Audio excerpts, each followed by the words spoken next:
today. Thank you very much. This evening, Pasadena's Organizing for Progress wanted to convene another Let's Talk, Let's Listen. We've been doing this since the January 7th, since the fires started, and it keeps cutting out. But I feel like now we're 6 months, almost 7 months into this, and the gloom is still there. The fogginess is still there, but there's a lot of clearing. And I feel that at this time, with having a group of architects who, they know their stuff, they know their stuff, can talk about things and break down things that kind of don't go over our head. Because I don't think many of us in our lifetime have thought, oh, when I grow up, I'm going to build a house. And, so at this point in stage, I hope that, it keeps cutting out. I hope it's not going to keep doing that. Hold on. It might be the batteries. No, that's... I think we just gotta talk into the mic, and just so all those can see, we wanna just talk into the mic, hold it around, and I just think that it picks your voice up better. Okay. Heavenly, you hold it like you've been Okay, so let's get ready to roll. I'm so grateful for Nicole and helping me to put all these things together, and I really hope that everybody takes notes, like a pastor says, take notes so you will learn. Only one at a time. Oh. Did you turn that on? Oh, okay. So we all take notes and learn, and if there's anything you miss, we are live streaming to download, so you can always run back to something that you missed or say, you said this, but just sit back and really learn from these great scholars. Give it up for Flo, y'all.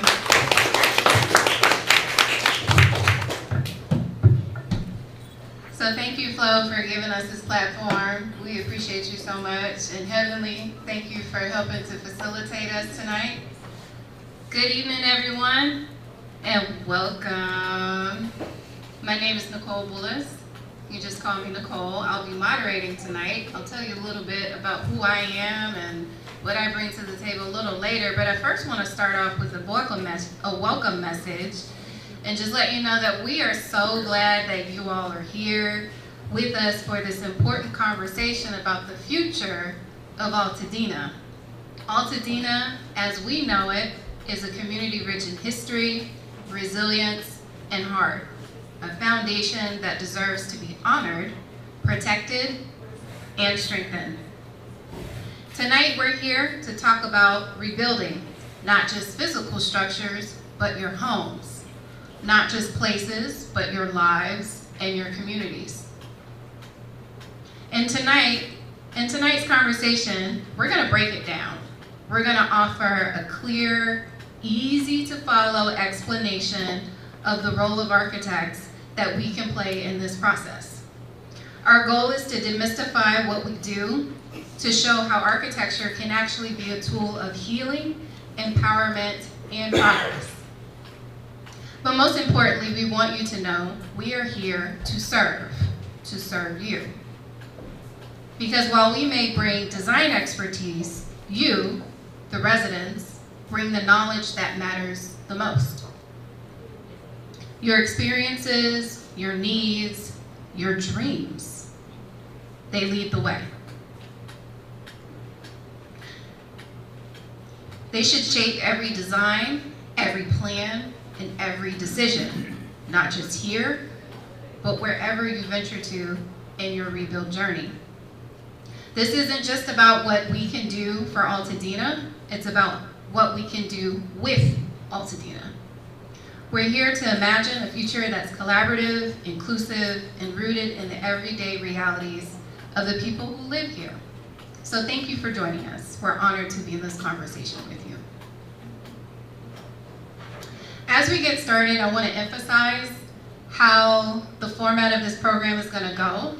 It's called Let's Talk, Let's Listen.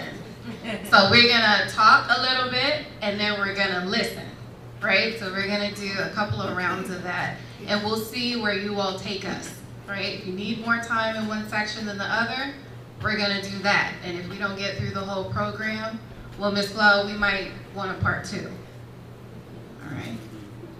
But I wanna get a quick sense of who's in the room. So I'm gonna ask a couple of questions and I wanna preface this by saying this is supposed to be a safe space. There are no dumb questions, and we're all coming at this from very different perspectives, and they're all welcomed here. So by a raise of hands, who has never hired an architect before? Y'all got that? Anyone here? Anyone here working with a family member or multi-generational household in your rebuild? Good, good. Has anyone already started designing or building their new home? So we got a couple in the back. Okay. I'm assuming that everybody else is here for information to get started. Like maybe you have your lots cleared and you're ready to venture into this process. Yeah? Okay. All right, last question. Who's determined to rebuild Altadena better than ever before? Yes, I hear that. All right, so thank you all for sharing. It really does help us know who's in the room so that we can meet you where you are. And so with that in mind, I'd love to introduce ourselves. So again, my name is Nicole Bullis. I'm an associate principal and practice technology leader at Harley Ellis Devereux, also known as HED. I've been in the industry for about 15 years, and I'm excited to be your moderator tonight. I'm connected to Altadena through my children's school, Pasadena Rosebud Academy, which we lost in the Eaton fires. Since then, I've been deeply committed to the Altadena rebuild efforts since the very beginning. Now, for our panelists, each of our panelists is either an architect or a designer and brings a unique connection to the Altadena rebuild, shaped by their work, their lived experience, or both. I'll invite them to briefly introduce themselves. Charles, let's start with you. How many years have you practiced and what's your connection to Altadena? Good evening, everybody. My name is Charles Bryant. I'm an architect. I have about 40 years experience in architecture.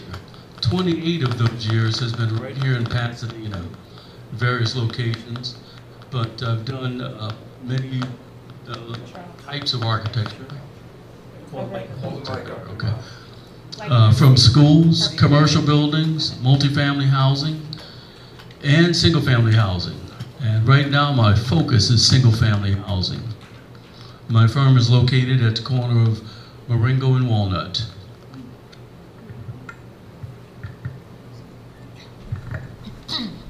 Hello, my name is Elizabeth Soto D'Angelo.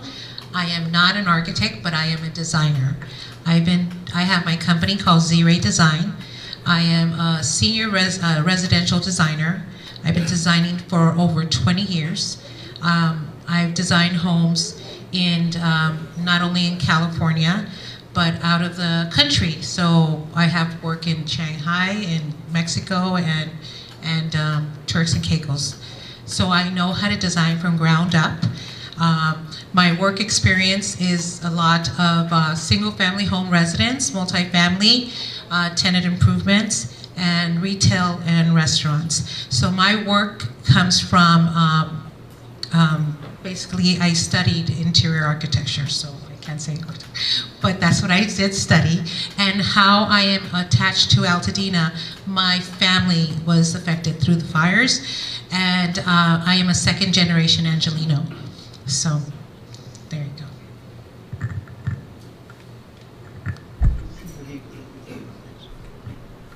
Hello, my name is Gary Cheek. I'm a design and marketing associate for Taurus Vision Architecture. I'm a degreed architect and a licensed civil structural professional engineer with 35 years residential experience. My associates and I support the rebuild effort because over the years we've seen the inordinate number of problems that property owners go through, especially in construction. And we want to help Altadena owners to avoid these problems by this educational process that we're going through tonight and by accurate industry information. Okay, where do I start with all that? Okay, good evening everybody. My name is Winston Thorne. I have been practicing architecture and in the industry for over 25 years. I'm originally from Canada and I lived and immigrated to Arizona, so I spent almost 2 decades in Arizona before moving to California. I'm a licensed architect and contractor in Arizona, and I'm also a licensed architect here in California. I have a practice called Winston Thorne Architect in Pasadena, and my real focus is serving the community. I'm actually, my ties to this experience, the Altadena issue, came through SoCal NOMA and also the American Institute of Architects, where actually Charles forgot to mention this, but Charles was the first black president of the Pasadena Foothill chapter. I was the second president, and I moved up to being the first black president of AIA California in 2024. So basically this this event that we are all experiencing is the first time for all of us, and I don't think it's going to be one expertise that's going to be resolving this. It's going to be a number of building professionals on the one side of the equation, and all of you first taking the courage and the perseverance to endure this. I cannot even express or even understand what you're going through right now, because probably this is kind of each and everyone's own pilgrimage through this process. So what I'm bringing forth is what I'm bringing forth to the community is some professional leadership. What's that? See what he told us? Let me tell you. Oh yeah, sorry. 2 minutes. And so what I'm just trying to share with you is just to say that the music. What I'm just trying to share with you is that you're going to hear a lot tonight. So just take it in bites, and we'll go from there. Thank you for that. Turn it off, and then I'll turn it on. Please excuse me, I failed to mention that my association with Altadena is that my home was also a casualty of the Eaton fire. There you go. As a matter of fact, I first came to Altadena in 1983 for my first house, my second house, and my third house. All 3 of them were gone. You just turn it off. You can just turn it off. You all hear me? Oh. How about now? Yes. Right on. Well, thank you. So I gotta warn y'all, architects love to talk. So when it's time to wrap it up, like when y'all have questions and they're talking too long, y'all help me out to keep them in line, okay? So, but it's clear that each one brings a deep commitment to the Altadena rebuild. So let us begin. We're gonna start with a basic question. What does an architect or architectural designer actually do? For most of us in the room, you may be thinking, well, they draw my house plans, right? And that's what most people think, but that's just one part of being an architect. So for someone who's lost everything, total loss survivors, and is trying to rebuild, what does this role really look like? Gary, let's start with you. Okay. The most important thing to start out with the basics, I like to go straight to the bottom line, and that is that an architect stamps architectural and structural plans. And that means that everyone else that may be approaching you cannot stamp their plans, their own plans. That means that they have to go get someone and hire someone else to stamp it for them. And that can complicate and make problems. The second thing is responsibility. A licensed architect accepts the liability for design-related problems in the construction. So you can sue a drafter in a small claims court for his fee, but you can't sue a drafter for problems caused in the construction phase. They don't have any responsibility for that, whereas a licensed architect would have the responsibility. Because there's a lot of people that can do a lot of things that architects do. I'll tell you what I think distinguishes a master residential licensed architect from other architects and from other people that can draw plans. Because of the formal and continued education and broad experience, I think that large custom multi-building estates like projects are generally best handled by master architects. Along with design aspects, business aspects should be considered. And almost finished. So for business and financial sophistication and sensitivity, a master architect would be highest on the list of dealing with those aspects.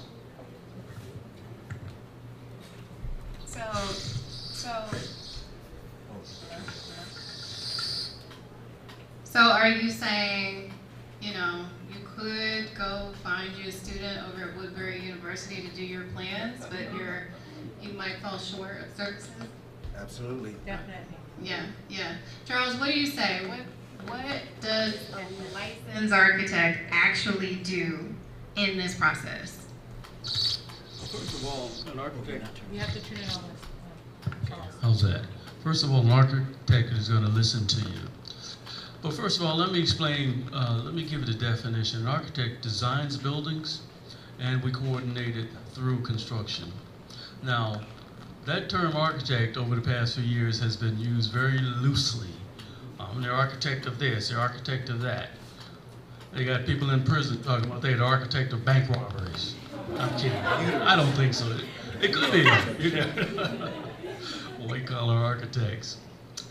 But what we do is we translate what you want through programming. The first step in our process is programming, where we talk to the client and the client explains what they need. We interview them as far as how many people in the family, how many bedrooms, how many bathrooms, how many walk-in closets you need. I mean, all the details that go into it like that. So we listen and we come up with solutions. Okay, those solutions will go through the various stages of design. And I'm gonna let Liz explain the various stages through design. I know she's chomping at the bit over that. But the first step is always programming. The second step is the concept design.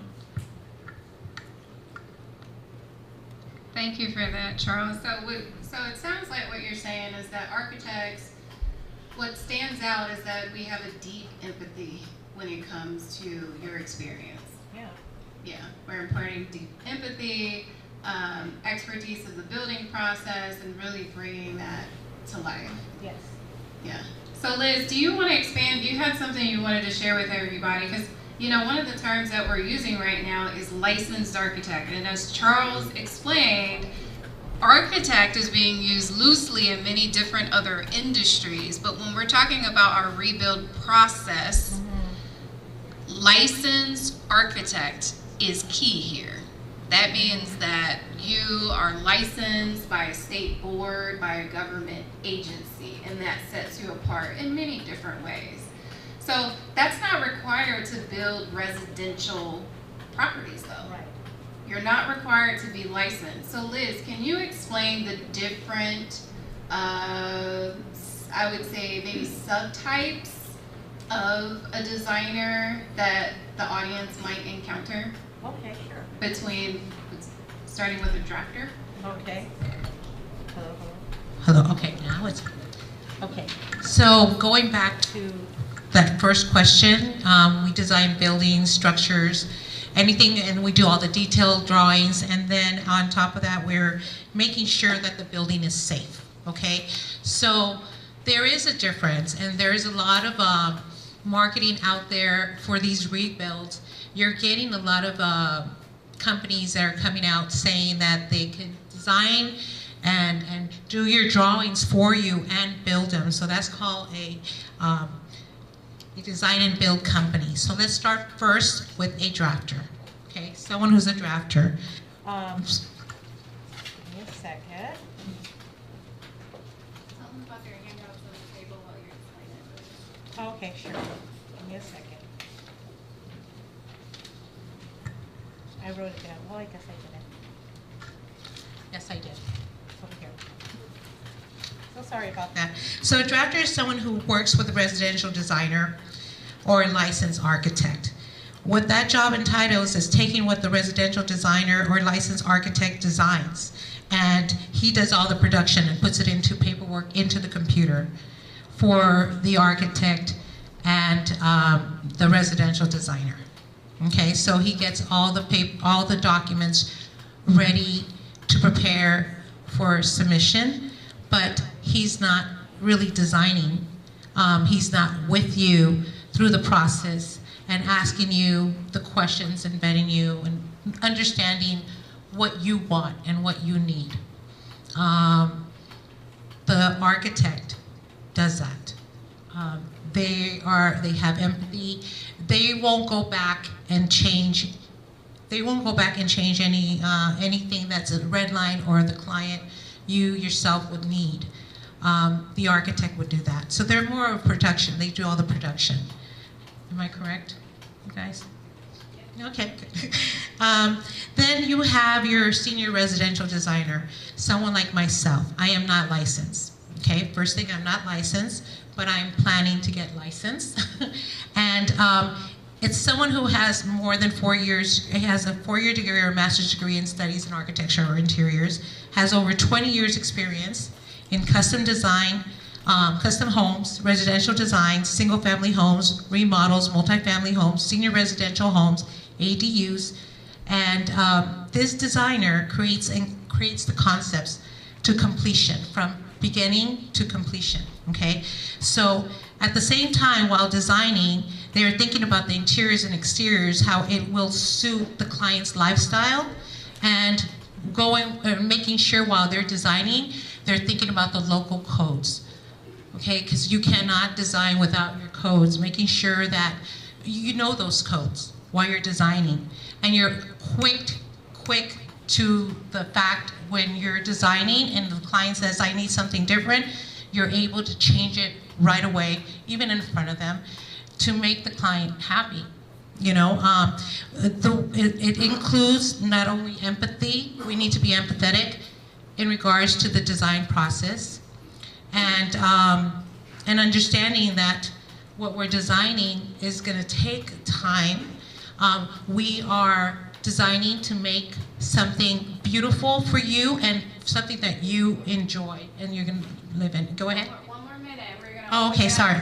Now, a licensed architect has completed a professional degree in architecture, as a bachelor's architecture and master's in architecture, completed thousands of hours, usually around 3,740 hours, supervised training through an architectural experience program, has passed all division exams. There's exams that they need to take, holds a state license issued by the United States Board of California, Architectural Board. They legally sign and seal plans by stamped and signed. They can design residential, commercial, public, and high-rise structures. Okay, they can submit the plans and permits and take legal responsibility for the code compliances, integrity of their work. Okay, so a design build is a design company that is a construction company. They will come in and they hire drafters to do the plans for submission. So they do not have the ability to design. When I'm talking about design, having the empathy, sitting with you one-on-one and making those changes, they won't do that. They're just gonna probably take a template and make you draw those out and submit them. And they would probably not make 2 or 3 changes if you need them, you know? So you have to be aware of that. And they probably won't be with you from through the walkthrough into completion. What you need someone to guide you make sure what you want is being constructed correctly. So that is part of what we all do. Okay. All right, thank you so much, Liz. So I think we got that, right? So we've got an architect is like the Cadillac, you get all the things, right? They carry you through the process, they understand your vision, they're bringing it to life. You have a senior designer like yourself that takes more experience to be, to make this happen. That's probably what you want to look at when you're selecting a designer, is their years of experience and their portfolio. And then you have the drafters who kind of work with the design builders, and the architects and the senior designers just works out better. Is that what we're getting at? Yes. Okay. All right, so we're gonna open this up because let's talk, let's listen. So what questions do you all have about what architects are? Or do you have any questions that are just brimming? Brandon? Hello everyone. I think I can speak loud enough. So, hi, Brandon Lamar, excited to be the co-chair of POP, and many other things. But first question for you is county designs. County has a set of designs that they have already pre-made for families to choose and pick from. As architects, licensed architects in your profession, what is the pros and cons from going with those designs rather than going with your own architect to build your home in this time or in this season that we're in right now? Do you have an answer? You go for it, Liz. All right, I'll make it quick because I talked.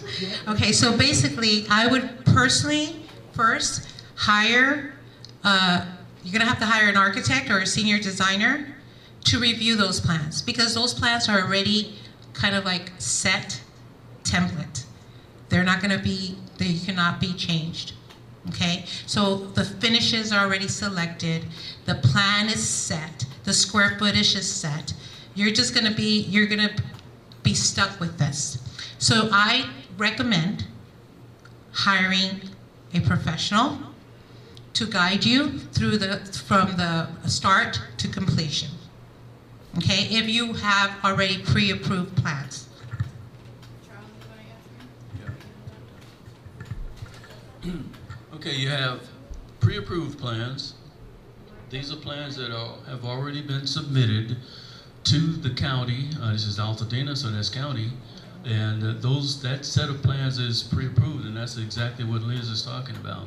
Nothing changes. If you change it, well, then it's going to have to go back to the building department, and somebody's got to monitor that change, which is probably going to be an architect. Secondly, those pre-approved plans, you're going to pay for them, and then you still probably have to pay an architect because you have to design a foundation for it, right? And so then you have to also do a site plan. So you're still somebody's gonna have to draw your plans and approve them. So you got the site plan, you have your foundation. If you make changes, then you have those changes to deal with. Then you have the catalog, which is the AIA. They have a catalog, and these are set designs that are designed for various lots. But remember, Altadena is not your typical Fontana or somewhere out there. You don't have these standard lots, all the same size, all flat.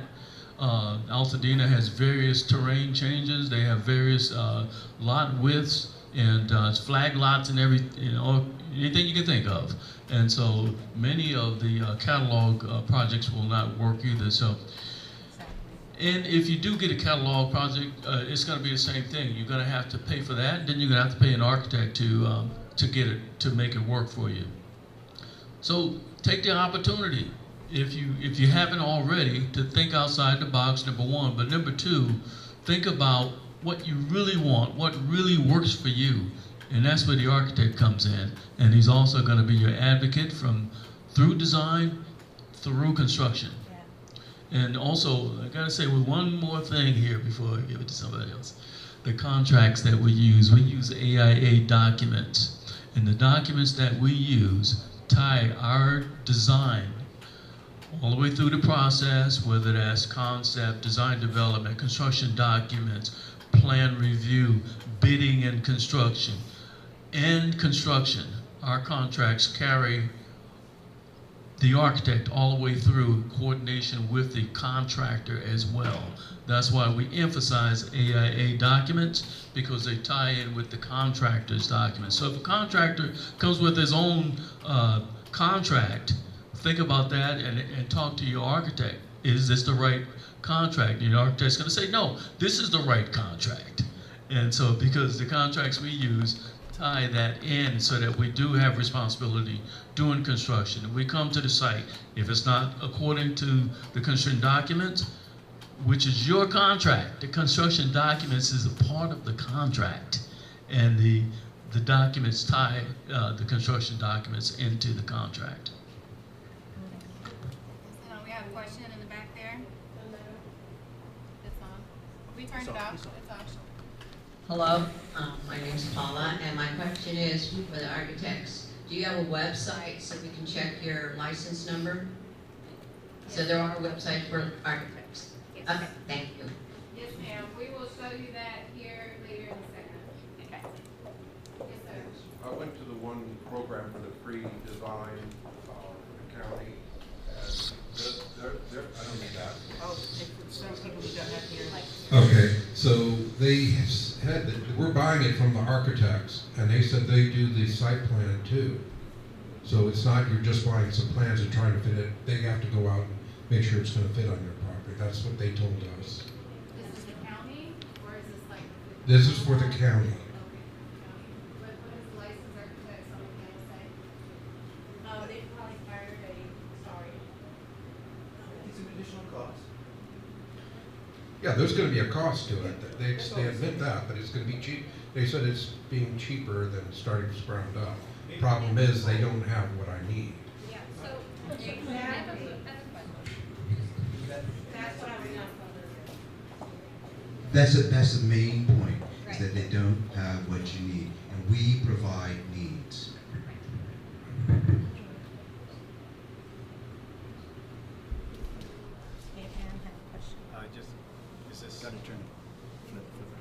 Hello? Okay, all right, great. As you can see, even amongst us, there's a lot of conversation, okay? I would like to just clarify a few things. I want to share with you that as we all go through this process, whether it's a county project or whether it's a city project, whatever the case may be, most of your properties or anyone's property has to go through planning first. That is the first part that you're talking about, that you're referring to. When planning is approved, that is when your plans are allowed to go to the Building and Safety Department for review. That doesn't matter what building, what jurisdiction you're in, or what local jurisdiction. So you will have some situations, and this is why the conversation of why you would need a survey for certain situations. Why am I paying survey? A survey is going to define the legal boundaries of your property. And then your consultant, your architect, if they're hired, or even a designer or drafter, because you don't need to have an architect, as we've discussed, to do residential, they will have to make sure that it meets the planning requirements, which is called a zoning code. That's what they're going to define on those plans. Once that gets approved, then the planning department, the reviewer will say, you could submit to the Building and Safety. And at that level, the documents become more refined with more information, more architecture, structural, mechanical, and electrical and engineering document information. That's when, as Charles mentioned, you will get specifications that talks about the construction and what contracts are going to be implicated into those contract documents. That is what gets submitted at that round for building and safety approval. That's when you get that point, that's when what they call, you can pull the permit or an RTI, ready to issue permit. I hope that kind of clarifies some of the things. So when you go through this process, no matter who says what, you will have to get planning approval first. That's why they tell you to go to the county assessors to find some records, look at old plans.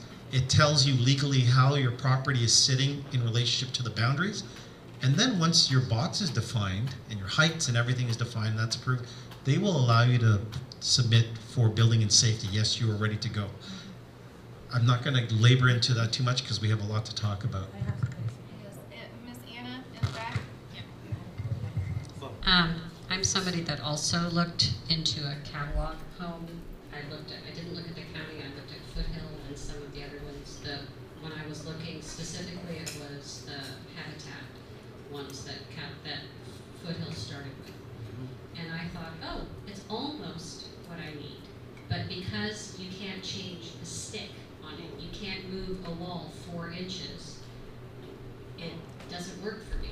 And so I'm trying to thread the needle.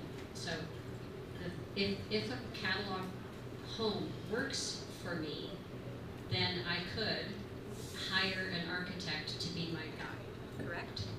Correct?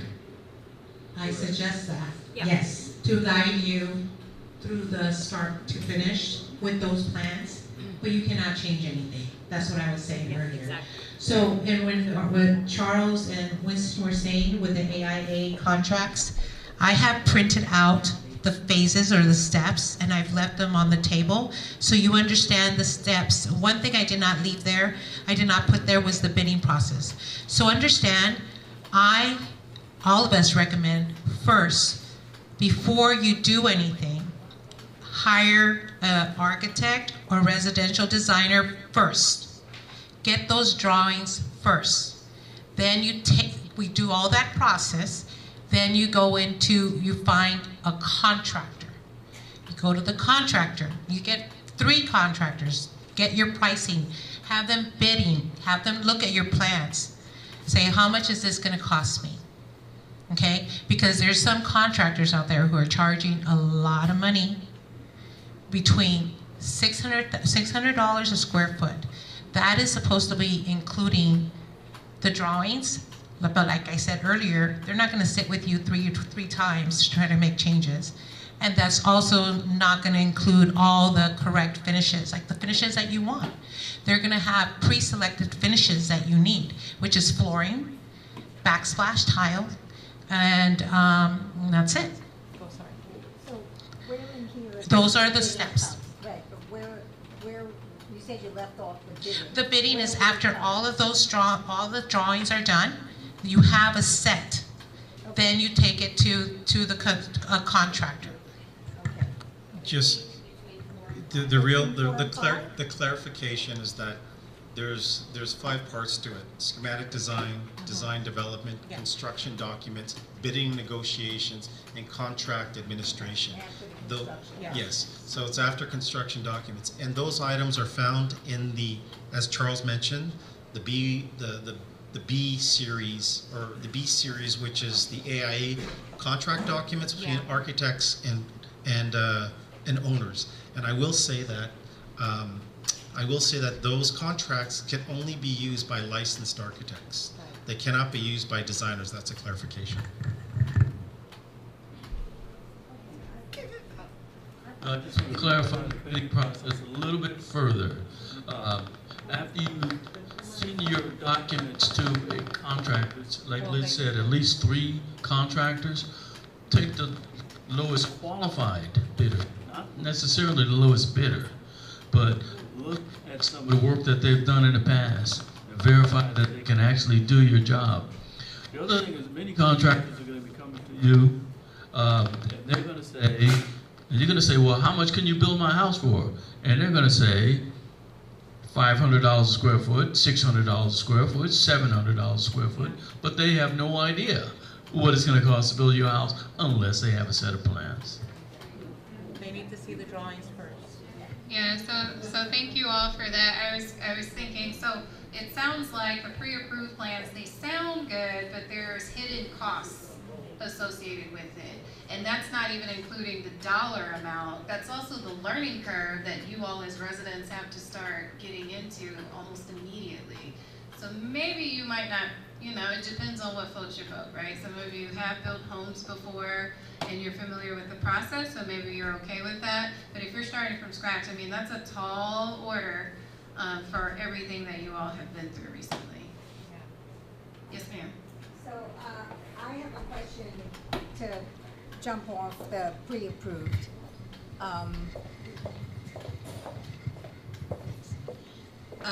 So here's my question.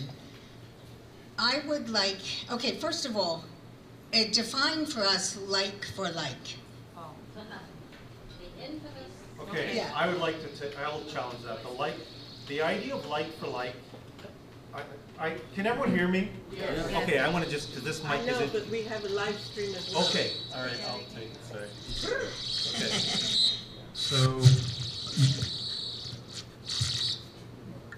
So like, Sure. so like for like today is different than what like for like was 4 months ago. So you'll understand that you'll go and you'll determine and find out what is like for like, and then you'll have a conversation, and then you'll come back later, and the county will say, we have an update for like, and now I'm disliking your like for like. Okay, so the reality is, it's incumbent on the applicant, which is the designer or the architect, to demonstrate that the design or the proposed design is going to be very similar to what they have on record for the outline of the part of the house that you had on your property. Everything else, and there's also some other percentages. The other part for like is you can either add 10% of a square footage increase or 200 square feet. And there's also a height provision for that as well. And as you know, some of these properties, as Charles mentioned earlier, they're not all flat sites. Some are slope sites. So I said, well, what about a slope site? Well, we don't have a discussion for that. Please submit your plans and we'll talk about it. Thank you.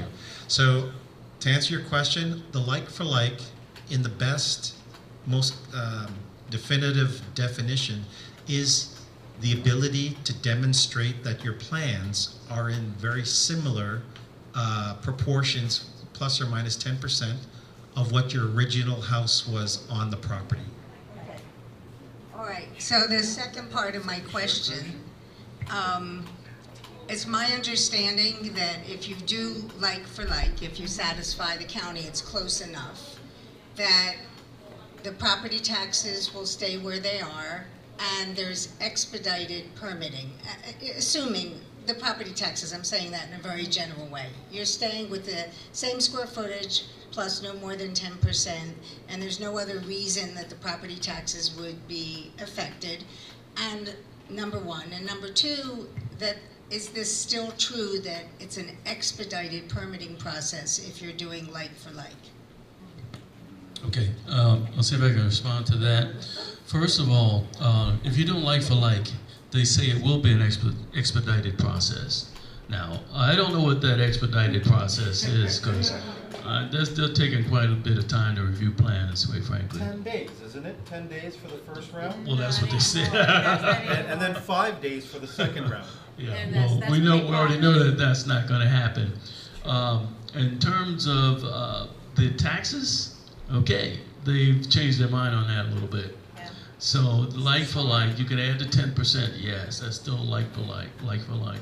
But you will be taxed on any increase up to 10% at the current rate of your taxes. So if you go above that, then it's taxed at the new rate, whatever that is. But if you stay in that 10% range, then you're okay. But anything above that, right, is considered like new build. Exactly. Yeah, you're okay, but you're still taxed on it. Right. Okay. Okay, go ahead, sir. So the architects will design our homes based on the budget that we're providing to you, right? Yes. Okay. So, but then when we go to bid, and the contractor is bidding, let's say 700,000 above, what's that acceptable variance? Because what you're designing and what the general contractor may propose is totally different ones, yes. What's acceptable? Good point, good question. I'll answer.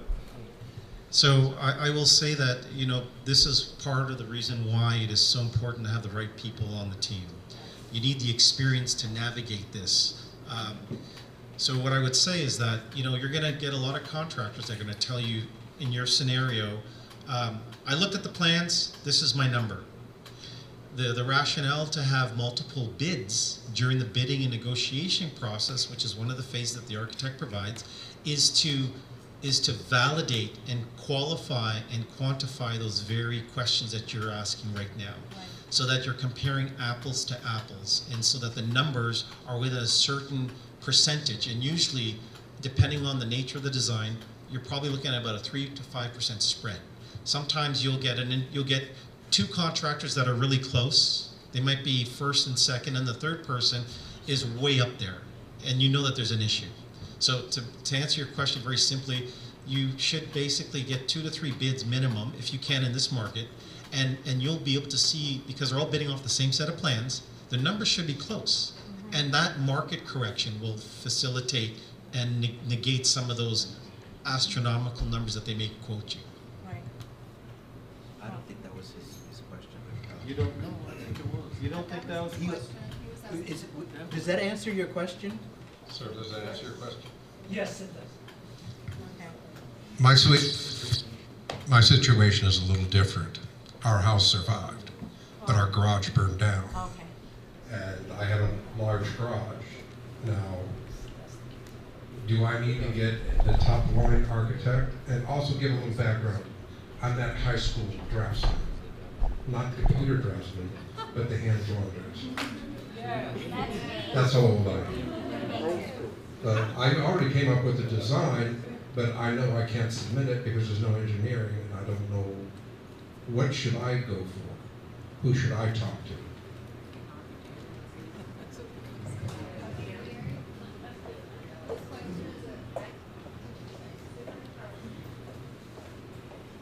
Okay, you've drawn your own plans. Yeah. Okay. Come right And here. you seem to know what you're doing there, right? Yeah. So you could put that through a plan check. But what's going to happen is they're going to ask for either an engineer to stamp it or an architect. Gary's an engineer here, so I don't know why he didn't want to answer the question. But yeah, he could stamp your drawings for you if it meets code requirements and if it meets the structural requirements. You know, you're going to have to consider the spans. Of course, you probably have a grade beam below the front entrance if you have a large garage, for example. It may have a span of, I have a client that's doing a 26-foot wide garage, so, you know, it's going to require some additional engineering. So you might have one like that, and Gary's your guy. Are they renting it out? Are they renting it out? Yeah. I don't know what it is. He's got these fancy cars and he just wants to be able to walk around them. All right, last question, and then we're gonna move to the next segment, okay? Okay, so this is not a question, it is a statement, because I am an architect and I support all of my colleagues up front. The questions have been very good and questions you should be asking in this process. But the answer, to me, for every one of them, is that you definitely need these professionals. You need them on your side and you need them up front. You need them on your side and you need them up front. All of the code questions that you ask about, an architect's job when you hire them is to make sure that they know what the county requirements are. So they will be able to tell you what the 10% rule is and all of those things. When you get a licensed architect professional, that's what we do. We will not let your project go into plan check or any kind of building department without it having everything necessary. And that's what we will bring to the table for you.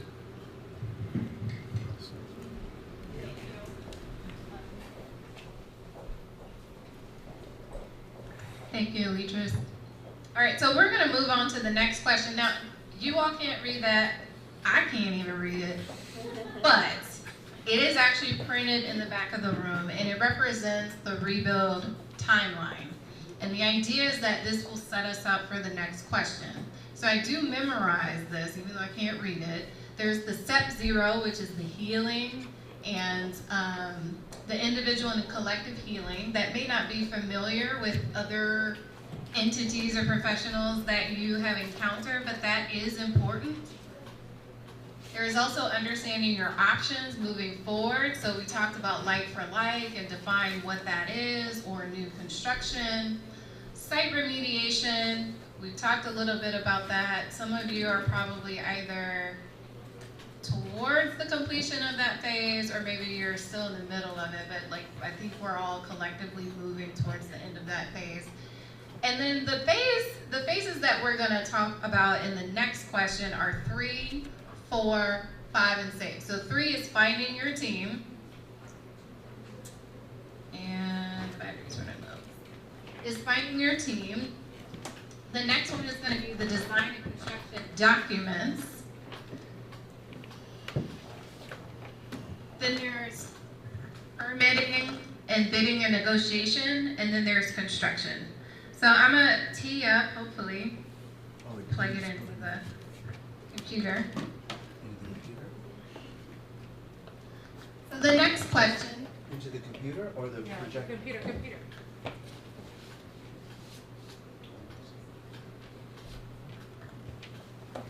So our next question is what to expect during the design and construction process. Let me find out which panelist gets to go first.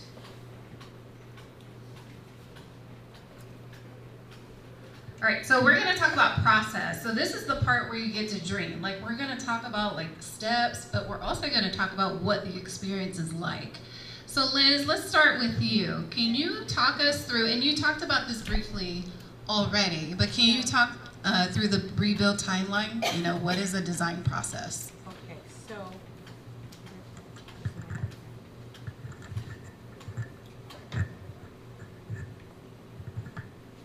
hello.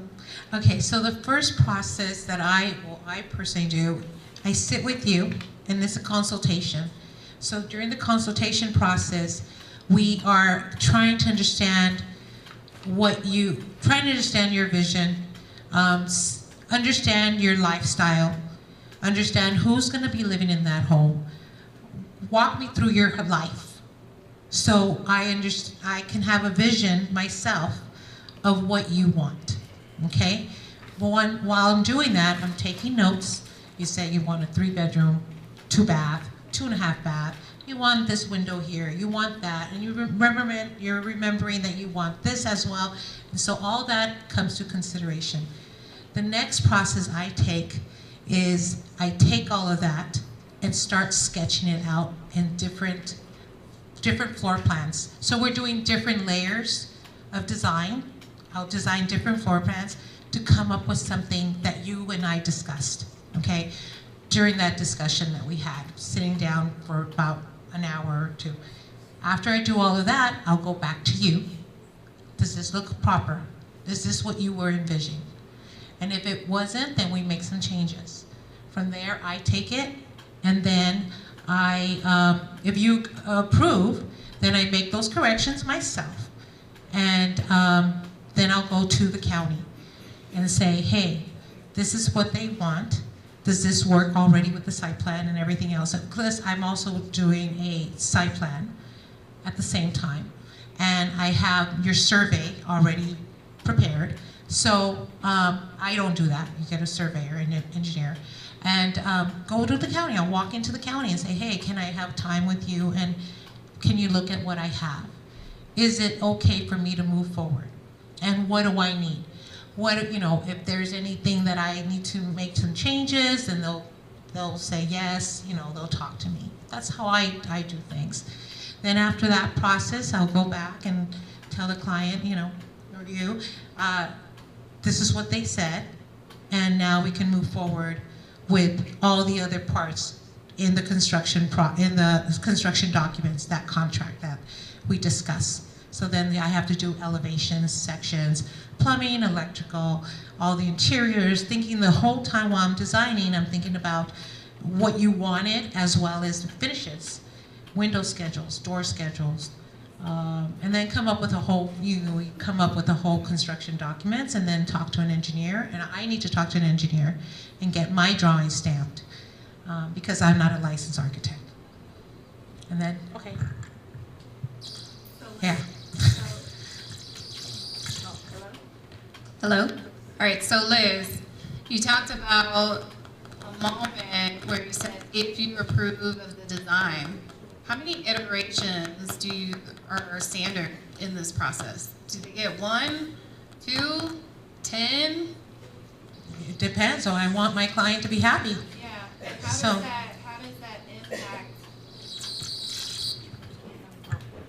How does that impact? What are things that they need to keep in mind when they're doing these design iterations? What does that impact? As in addition to time, does that impact your fee?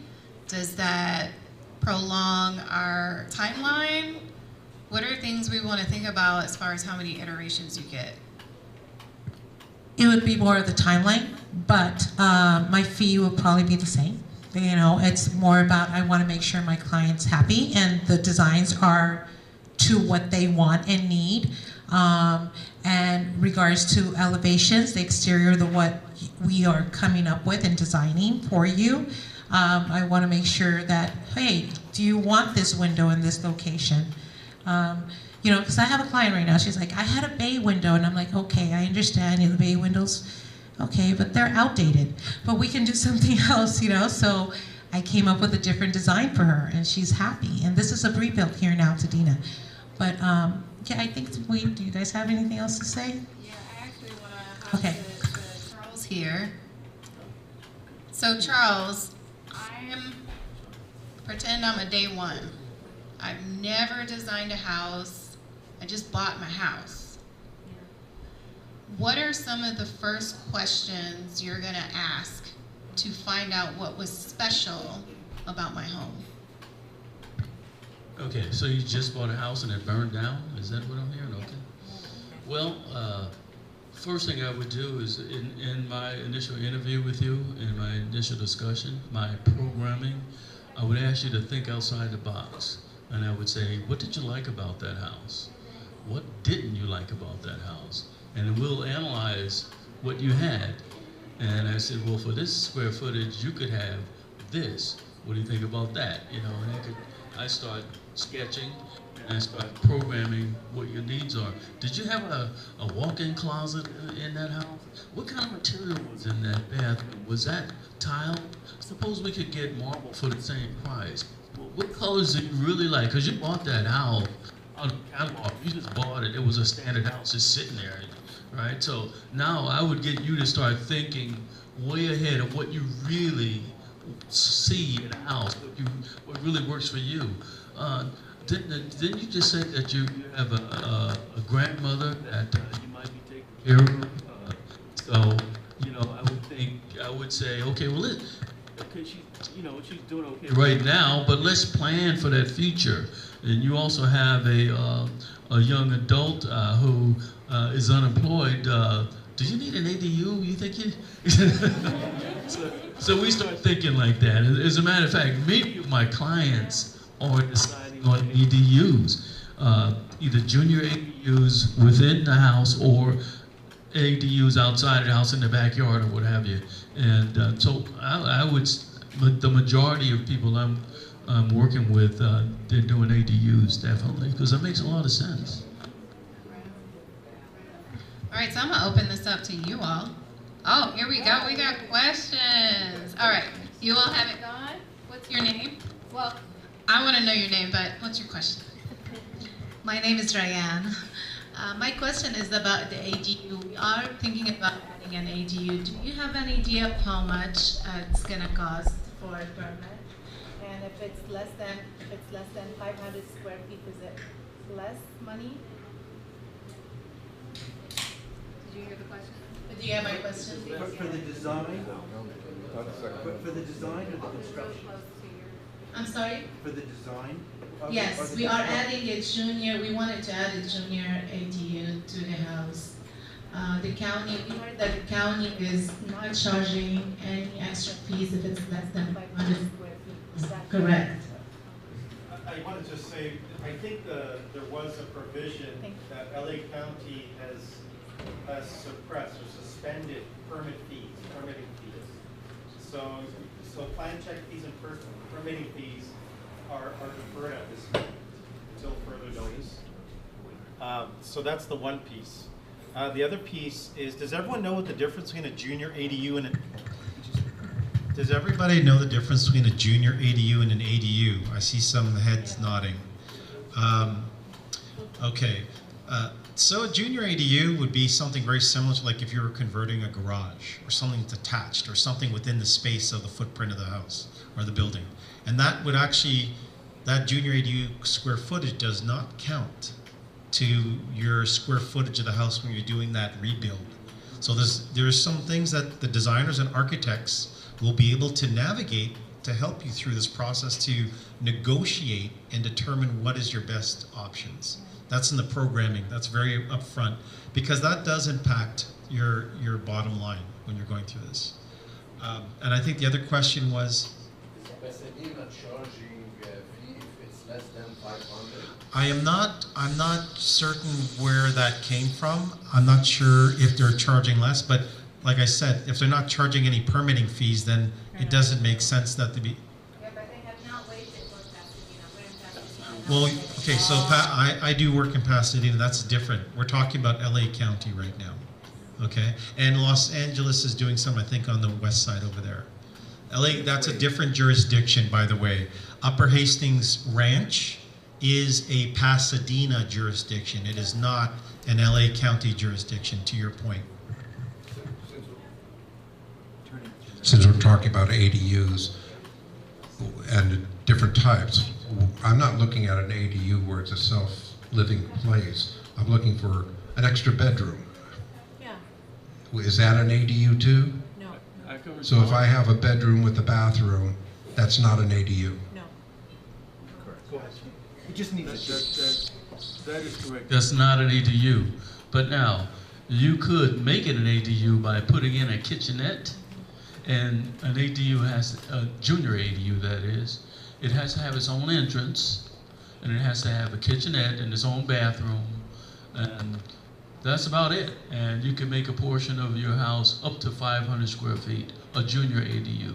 And has to have an access, separate access. It has Separate access, entrance, yes. Yeah, entrance and access. Because it will be considered a two-dwelling unit. Yeah. So it, real Okay. Everyone understand that when you talk about an ADU, you're talking about a separate dwelling unit on your property. You live, the main house is one dwelling unit. An ADU is another dwelling unit, FYI. We have another question. But let me get over here. How many ADUs can you have on your property? Because I have 2 houses on my property, and I wanted to turn my garage burned down, and I wanted to turn my garage into an ADU. Yes. So really quick, there is a chart. I believe every property, in light of what has happened in Altadena, LA County has described that you're able to have up to 3 dwelling units aside from your main, which is the junior ADU, ADU, and up to certain square footages. So 3 is my understanding. 3, yeah. 3. With 1,200 square feet being the maximum size for your ADU. Yeah, I was wondering, and I've heard some suggestions, but when you're looking for an architect, like what do you recommend kind of asking, and how many people? And also, it sounds like kind of just clarifying question. You mentioned that the architect takes you from the beginning to the end of completion. So does that mean that they usually have like all of the, like in that one diagram with all the little houses in between, do they usually have all of those people within their architecture firm or their contacts? And also how to start with a surveyor if you're surveying first before finding an architect?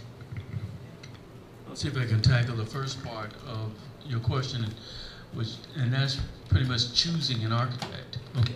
So many architects don't do homes. They don't do residential. Take, for example, an architect that's been working on hospitals for the last 25 years, and you ask him to design a house, it's probably not going to look too good.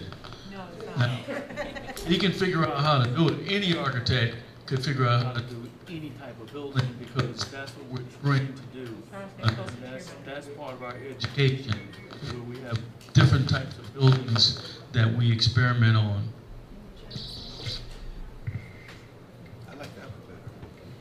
During our education in architecture, they'll give you, I mean, there's just no telling what they're going to give you, a used car lot or a shopping center. I mean, it's all over the place. So that's part of the research that you have to do to give you the understanding, to give you the research of how to do various buildings. But if you've been doing a hospital or schools for the last 25 years, and then you jump in and start designing a home, you're going to have some problems, you know, and making it look good.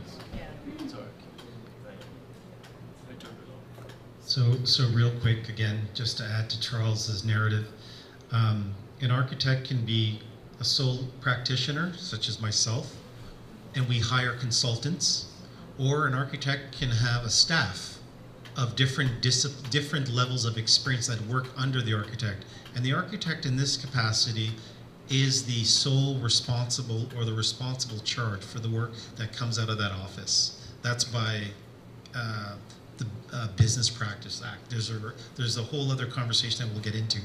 But yes, yeah, the first question was asking about the surveying. The surveying, those are engineering services that are outside of the architectural scope of work or responsibility. An architect is usually responsible for architectural design. They can also stand for structural, mechanical, electrical, and plumbing. But structural up to a certain amount, or the typology of the building. That's according to the CAB, California Architects Board, and the Business Practice Act. Does that answer your question?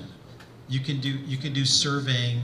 You can survey. You would hire a survey engineer that would give that would be a direct contract to the owner, and they would take those plans through the owner to the architect, and they would use that for their documents. Next question.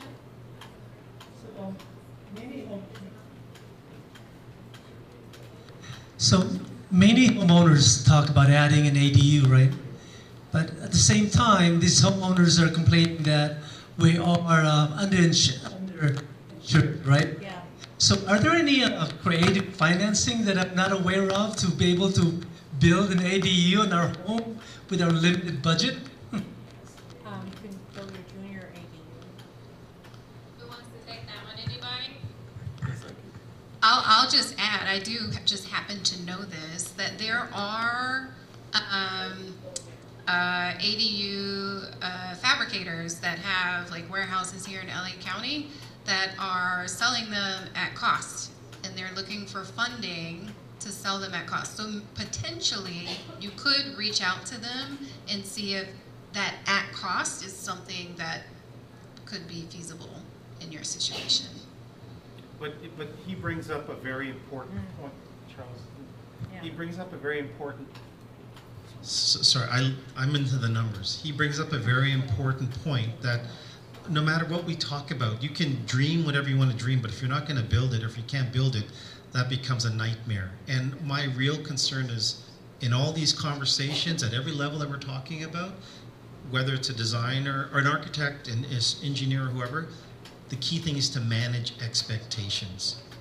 So the first set of questions we do ask is, what is your budget?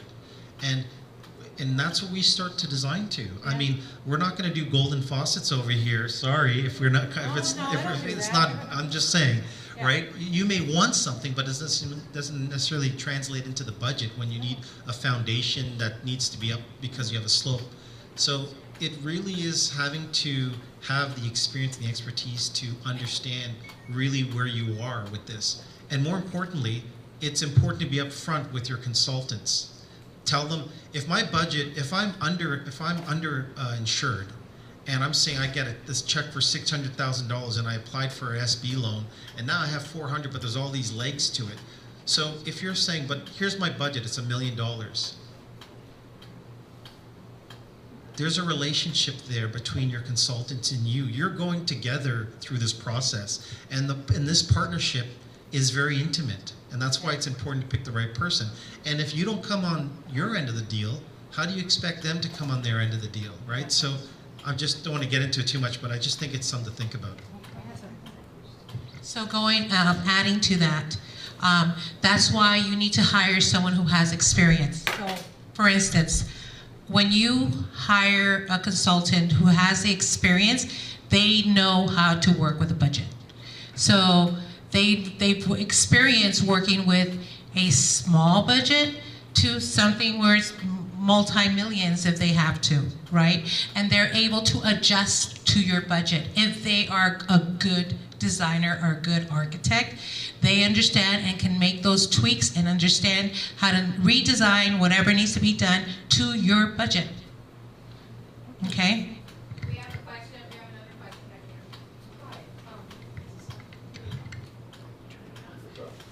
You got it. So since you as architects are with us through the whole process and we've never built a house before, there's certain parts that I understand that when the builder is building, you check and see that they did what it is and then you pay them. Does the architect come out to help us look at that? And if so, how many times does that happen? Like, are you there with us for those inspections? Yes, the architect does come out and review the work, and it depends on the size and complexity of the project, typically.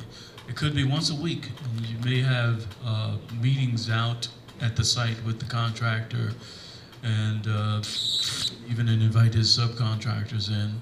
The owner may also have their own contractors on the site as well. Could be once a week, could be once a month. It just depends on the contract and how the contract is written also. Excuse me, site visits or the number of site visits can be written into the contract. And it's a negotiated item. Okay, so there's one, you're with me. What do architects charge and how do you charge? We'll get to that question here in just a second. That's really important. Give it to turn off the light. Can you guys hear me? Yeah. Okay. Yeah. Hello everyone, my name is Dixie. I just wanted to touch on that because, so as a background, I'm a civil engineering background. I also did architecture for a year and then I decided to work in construction because more than anything, I wanted to, more than anything, I really wanted to, right here? Right here? Okay. More than anything, I wanted to give back. So I've been volunteering, attending a bunch of events to educate people, to see how I can help. I myself live in Pasadena. To answer your question as well, I work directly with a contractor. So there's something called an engineer inspection. They have to do an engineer inspection. Whoever you work with a contractor, make sure that at each phase, so first phase is going to be demo and grading, right? That's to prevent the slope situation. If they're not meeting their survey points, that's going to be an issue. So from there, they have to have each inspection called properly. Can you guys, okay. Each inspection called properly. From there, you go into a foundation phase. Each phase, each tray has to be inspected. And there's an engineer inspection that has to be done at every phase to make sure that your house is being built properly. I believe that architects do help a lot in this process, but as far as the technicality, there's something called a quality control checklist. Each contractor has to have that. And if your contractor does not have that, if they're not aware, or they don't provide it to you, because you can ask for this information. They should show you step by step what the building process is, what check marks have to be made, and what inspections they have. Each inspection, it's also public knowledge, guys. Please know that. It's public knowledge, so if you have an inspection, for example, the first one would be demo grading, after that would be footings, framing, etc. You can see on the website, per your building permit, if they passed, if they have corrections, what the corrections are, and you yourself can be more secure to see, okay, is this person lying to me? Is this person doing it right? Why is it taking so long? And etc. But yes. Okay, so what she's talking about is all the construction steps. So as going back to this panel, as architects and designers, we make sure that what we have designed is being built by the contractor correctly. So if I walk in and my contractor has a post and beam in a wrong place, which I know that we've discussed this, he's had issues with contractors where they maybe had a post and beam put in the wrong place. Anyway, those things have to be noticed by us. We understand construction as well. That's why I'm saying you need someone who has experience when they're designing, because then they can walk through the process with the contractor, making sure that it's being built the way it's designed.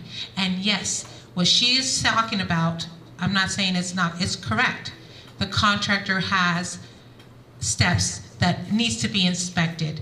That means, and permitted. So that means like all the steps, framing, installation, blah, blah, blah, blah, blah, blah, blah, blah. But before all of that, and the architect and designer is going to be there through those processes. Thank you, Liz. Gary, did you have one thing you wanted to chime in to wrap us up on this particular segment?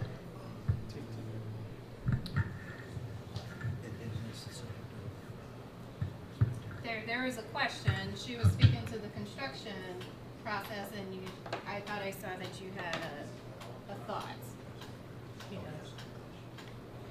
Yes. In regards to the process, all I have to say is that whatever is expected should be in the contract. Now, you heard that Charles had said that it's according to how your contract is written.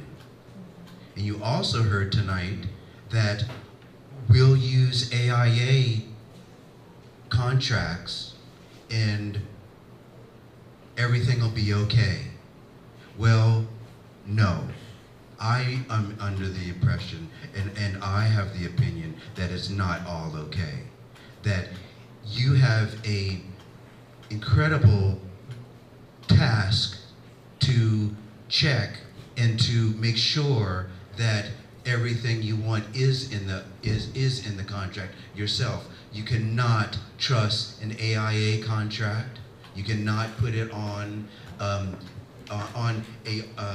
you have to be educated and to know what exactly is it that you need. An AIA contract does not have the word sustainability in it. It does not have the word fire hardening. And these are terms that you have to know, and you have to do your research, and you have to know where you stand on those things and how it should be included in your contract. Okay? So one other thing, so you are going to be responsible for what's in the contract, because once you sign the contract, the architect is not responsible for what's not in the contract. Okay?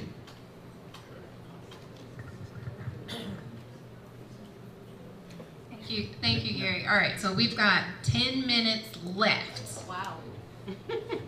I told you, they like to talk. Are we answering your questions? Yeah. Can you hold your question? I want to get to a really important one. The cost. Does anybody on the panel have a short answer? The short answer is it depends. It depends on the scope of work. You can do an hourly work that has undefined scope, or you can do a lump sum or a flat rate or a cost plus. It really depends on the nature. For all, or percentage of construction, for all intent and purposes, probably with some of these homes, probably the planning, which are dealing with a lot of different variables, may come at an hourly rate, and then once you pin down that design, you may end up going with a lump sum or a fixed fee for the basic services. What about an hourly rate with a cap? Is that common? Yes, that should be in the provision. We'll talk about that actually. And I promise we'll get to your question. You hold it for me. I'm gonna come back to you, I promise. All right, so final question, which is also really important, right? Given all of the conversation tonight, how to find the right architect for you. Winston, can you talk us through this process? Yes, and I know I'm going to talk really quick, and I'm going to get right to the bullet points, okay? So basically, I want to address, there was a lady in the back there that asked the question, how do you find an architect, right? So, like anything else, you must look at credible resources, and there really is one credible resource to find a licensed professional. The Consumer Affairs is the organization that actually governs architectural practice. So the California Architect Board, along with other professionals, are under the Consumer Affairs. So what you do is you go to the CAB website, that's the California Architects Board, and in there you'll see a list that talks about for consumers, and then you can do a license check. If this person is telling you that they're an architect, you can search by their name, first and last name, or even their license number. They should all have a license number. If you are not on there, they're not licensed, or better yet, they're not even recognized by the state of California. I was licensed in another state. I cannot call myself an architect in California because California Architect Board does not recognize me. And real quick, to be a licensed architect is not about stamping and signing drawings. It's about the practice of architecture, which is a very different conversation. It's really saying that you cannot offer services to the general public when you're not a licensed professional. That's illegal in this state. And it comes with a bunch of other reprimands for doing so. So what you do is, for example, are you showing, okay, so in this instance, this is the website. You would actually go to consumers, and then you would look for a search that says architects, and then it will say license search right there. And under license search, like I mentioned earlier, you click this and you'll see a whole list of fields. You can go to your first name, your last name, or whatnot. So you put your name in there, T-H-O-R-N-E, my last name's there, and they do a search. And right there, oh my word, it says something, right? So it means I'm licensed. If this person who's giving you a business card and they said their license says, thank you very much, I'm going to take that information, you go and do this exercise and find out that they're not licensed, I don't know what to tell you. They're a quack, right? Right. So that's one thing. You may want to report them to the board. So the most important thing is look under as a credible resource. People like to use Yelp for looking at restaurants. I mean, it's a very different thing, or you look at Google. You're starting to realize that everyone is a professional, right? And all of a sudden, when you get to the real nitty-gritty of things, you realize not everyone is a professional, but they're calling themselves. I'm a licensed contractor. You're seeing all these issues coming up now with unlicensed, but that's the point. The next item I would like to say, we talked about CAB, we just did an exercise. The next item is to look at the reputation of the professional. You can use resources like LinkedIn to find out who they're connected with, right? And that also ties into organizations. You're going to find a lot of people at a bunch of organizations, and they'll say, oh, I'm part of this, part of that. Well, I want to let you know that these organizations do not issue licenses. They're non-issuing license. So when someone has NCARB or AIA after their names, like Charles and myself, an AIA associate, that doesn't, well, AIA doesn't mean you're licensed. AIA means you're a licensed architect, but it doesn't mean California, well, it would mean California licensed you, technically, because if you're going around with AIA in this state, it means you're a licensed architect. Otherwise, you're misrepresenting to the public. NOMA is another one, National Organization of Minority Architects. They have their own understanding of how they use those acronyms. The NCARB, National Council of Architectural Registration Board, right? They do not issue licenses. They are just a body that works in conjunction with jurisdictions across 55 jurisdictions, And what they do is they vet the education and the experience of licensed candidates, and they hold the records of architects over time. So that's one thing. Then you get into the credentials. So now we get these nice fancy business cards. You see all these letters behind their name.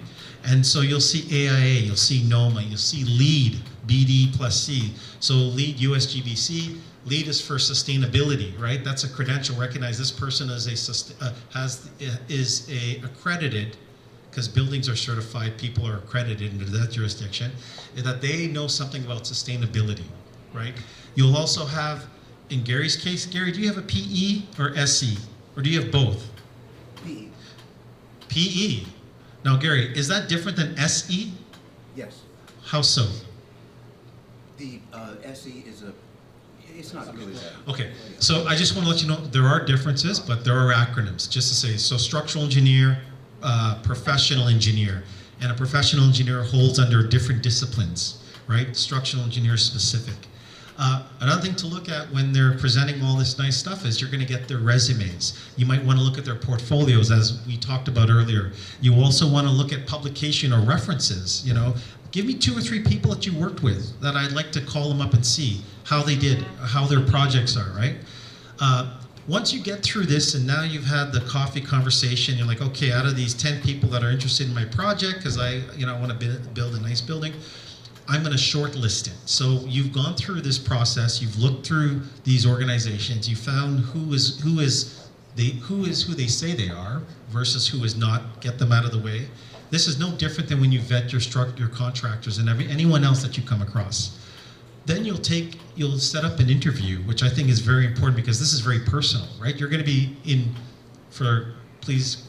you're going to be in bed with this person for the next 2 years, or a year and a half. So you're going to be, 1 minute. So basically what you're going to do is you're going to find who you are most compatible with, having a right fit with that individual.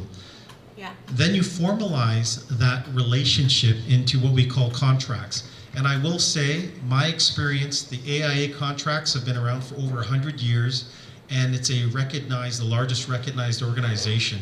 So those contracts don't just serve architects, they also serve owners and contractors, and they are documents that you can look at, and our AIA contracts can be provided for you. You don't have to even have an architect involved, but you could use an owner general contractor agreement as well.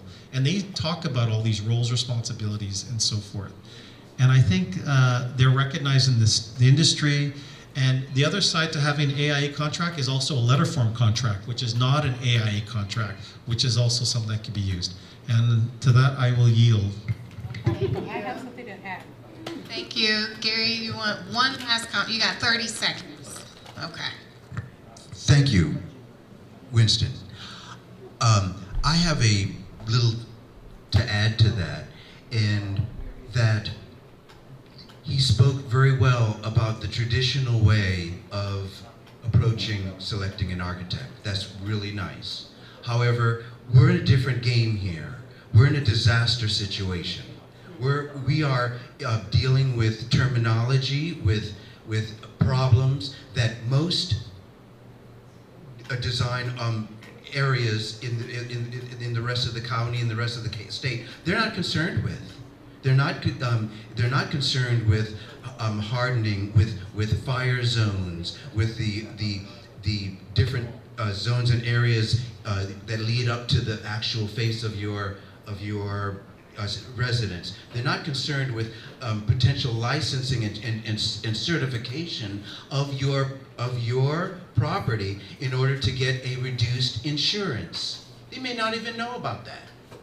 And so again, it's a good start, but you need to find the people that are in the game, that know this game, because this is unique, it's different, and the AIA contract is a good start. It's just a start. It needs to be modified to make it fit the Altadena situation, for a disaster situation. Okay? Thank you, Gary. I gotta cut y'all off. All right? Can I say one thing? Thank you, everybody. I gotta cut y'all off. Is it turned off? Okay. Thank you so much. Thank you all. imparting your expertise tonight. Perhaps we need a part 2. I do hope that a lot of your questions have been answered. I am just curious, by raise of hands, who is going to start looking up an architect to help them with their rebuild process? Yeah, that's a good amount. Yeah, good deal. Who knows their options? I hope it's everybody. You know a little bit better what your options is, and that's what we're aiming for, right? So that you can be empowered and informed to make sober decisions around your rebuild. So thank you very much. I do have resources listed here. You come on up to the front, take a picture of this. I have the actual website so that you can go visit it. We've got the replay that's going to be on POP's Facebook. I think most folks have Facebook, or get your kids or your grandkids or your great-grandkids to get you on Facebook so you can watch the replay.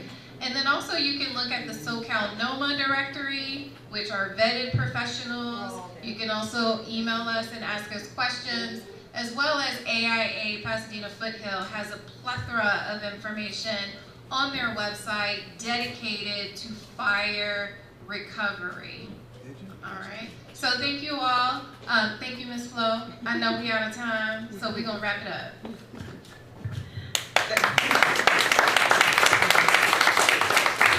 Guys, thank you so much. Thank you for your time. Thank you for your expertise. I can never get this thing. Because I like to shout. Thank you for your expertise and everything. And obviously there is going to be a part 2, because this is a lot, right? It's a lot. This is like getting a BA. For real. And it just started. It's like a fire hose. But on a real serious note, for those who are on this individual journey, take it slow. Ask every single question. Don't believe it because they said it. And if it's too easy, it's too cheap, stand back, walk away, and get some other answers. Because at the end of the day, this is your home that you're rebuilding. You're rebuilding back your memories. You're rebuilding back so much. And when the day ends that you close that door and lie flat on your new floor, it's going to be a beautiful thing, right? And we want to cheer you on all along the way. So thank you so much. Thank you. And you're going to do it without architects. Oh, could you please take some food? Please. There's some beautiful food back there.